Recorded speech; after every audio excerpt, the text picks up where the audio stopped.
Hello guys! Hello Virgo! Welcome dito sa ating channel. Kapalaran 888 Virgo. Alamin natin kung anong messages, vibration, gabay energy para sa lahat. I hope na makuha mo yung energy.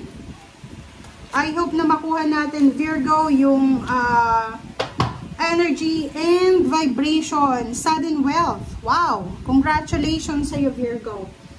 So this is unexpected. So timeless siya.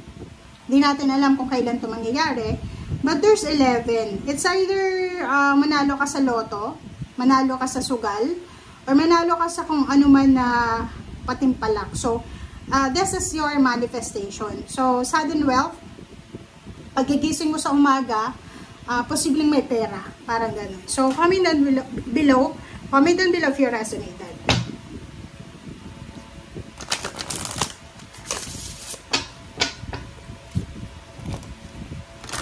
Okay. Second deck tayo. Okay, music, harmony. Meron ditong mga Virgo na siguro marami kayong mga iniisip na problema. It's either yun talaga yung minamanifest nyo, sudden wealth, 'di ba? May mga Virgo dito na sobrang walang-wala na silang pera. It's either may ipon ka, side na yung ipon mo.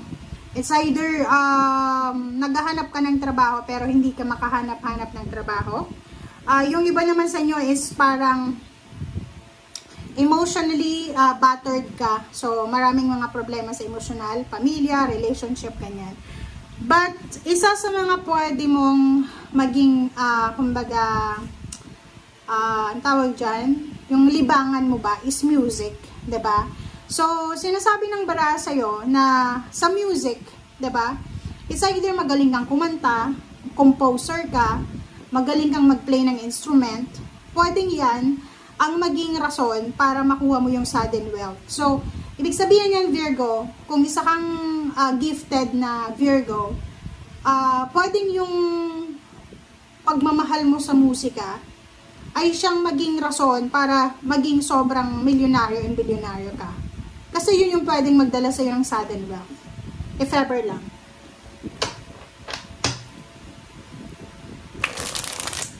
Okay, tingnan natin ang third deck mo. Virgo. Alright. The Hermit. Ace of Swords. Okay. Okay. So, yun. Virgo, comment down below if you resonated. Sa ilalim niya is the Moon and 10 of Pentacles and the Tower and 10 of Cups. So, ibig sabihin niya, eto yung focus natin. Ang focus mo is financial and emotional fulfillment, achievements. Gusto mo ng perfect family, gusto mo ng perfect job, perfect career, and perfect financial status. Parang ganon.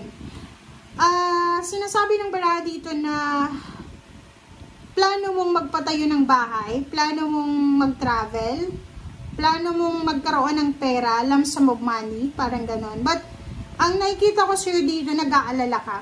You're worried. Sobrang worried ka dito. Diba? Natatakot ka eh. Makinig ka sa sinasabi ng iyong intuition para maalis yung takot na nararamdaman mo. Kasi, ang nakikita ko sa'yo dito, natatakot ka na bumagsak sa buhay. It's either sa ngayon, kasalukuyan Virgo, it's either masaya yung pamilya mo, kompleto yung pamilya mo, masaya kayo, like yung parents mo, yung siblings mo, sobrang emotionally settled na kayo and financial. Pwedeng maraming pera yung parents mo or ikaw, kontento ka sa emotional and financial. But may side thoughts ka dito na natatakot ka na mawala yung pera mo, mawala yung pamilya mo, natatakot ka na baka maging disappointments ka sa pamilya mo. Parang gano'n yung energy na to. Okay. So, the Hermit, Ace of Swords, sinasabi ng bara sa'yo dito na mayroon ditong Virgo na naghihintay ka ng balita. So, either naghihintay ka ng balita naghahanap ka ng trabaho, naghahanap ka ng tao na pwedeng makatulong sa'yo, hindi ka makatulog sa gabi. Maybe you're insomniatic, 'di ba? May insomnia ka, yung eye bags mo sobrang kapal na kasi hindi ka makatulog sa gabi sa pag-iisip tungkol sa pera.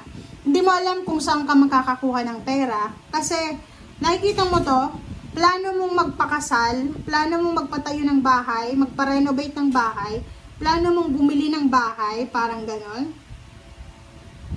But the problem is, ganon na nga, namomroblema ka. Nakikita ko sa iyo ngayon, pwedeng ikaw ay kakapasok mo pa lang sa trabaho or nag-a-apply ka ng trabaho, may trabaho ka, pero natatakot ka na baka hindi ka tumagal dyan sa pinagtatrabahoan mo, contractual ka, parang ganon. So, comment down below if you resonated.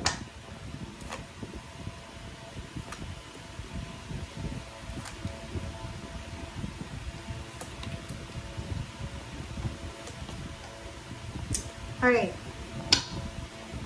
Okay.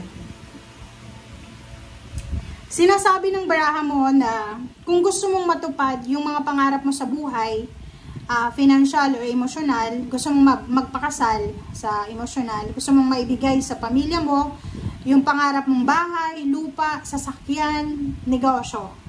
Sinasabi ng baraha sa'yo na kailangan mo daw maghintay kasi hindi mo dapat isusugal or isinusugal yung future mo dahil lang sa kung ano yung naiisip mo sa ngayon. And yung sudden wealth na yan, yung parang biglang yaman, yan yung gusto mo, diba? But sinasabi ng baraha sa'yo dito na lahat daw ng pera na minamanifest mo, kailangan mong pagpaguran, diba? Tingnan mo siya. Ito yun diba? Kailangan mo daw magpagod, kailangan mo mag-ipon ng pera, kailangan mong magtipid. Kung gusto mo daw na makaipon ng pera, magtipid ka. Iwasan natin yung pagiging materialistic or yung parang ano ba yan? Tawag doon? Compulsive. Tama ba yun? Compulsive? Aggressive buying ba? Parang ganon. So, sinasabi ng baraha dito na napaka-importante na kailangan magtipid. Maging wise ka sa paghawak ng iyong pera kung gusto mong maging Queen of Pentacles.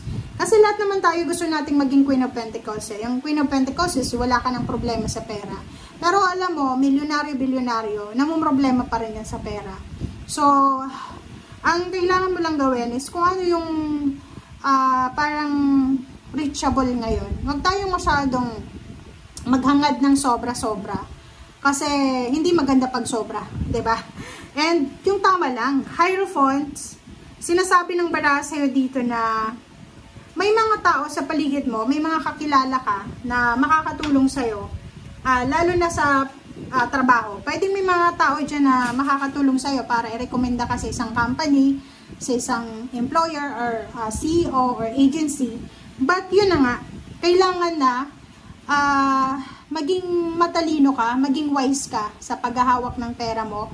Once na may hawak ka ng pera, kailangan mong maging matalino. Okay? And isipin mo na dito sa mundong ibabaw, walang madaling pera. Kailangan nating pagpaguran, kailangan nating magtiis, kailangan nating magpagod, magpuyat, magsakripisyo. Okay? Thank you guys for watching. Bye!